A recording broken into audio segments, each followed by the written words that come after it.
В Сыктывкаре возле моста на поселок Заречье Иордань уже готова к освещению. Деревянный короб установили еще утром. Рядом выпилили прорубь в виде креста, откуда можно будет набирать воду в емкости. Многие, как правило, стремятся принести крещенскую воду домой и каким-то образом ее использовать.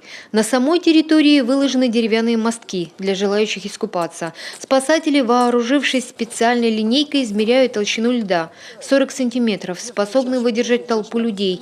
Но в этом году с учетом аномально теплой зимы структура льда не то что в прошлом, пористая и слабая.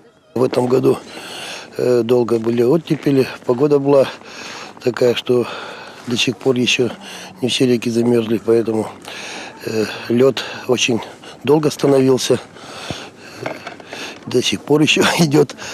Значит, на данной купели сейчас проведен замер льда.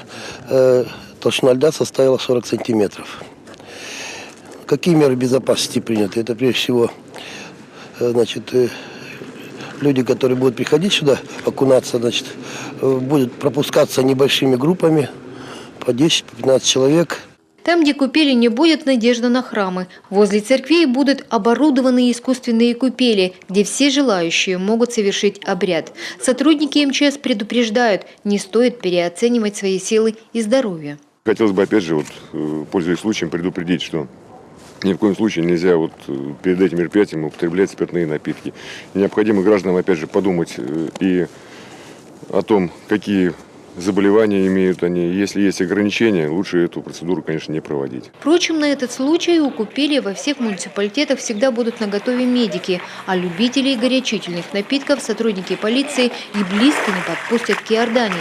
За безопасностью верующих будут следить не только правоохранительные органы, но и спасатели и казаки. Замерзнуть купающимся тоже не позволят. Для них установят теплые палатки, где можно переодеться и выпить горячего чаю.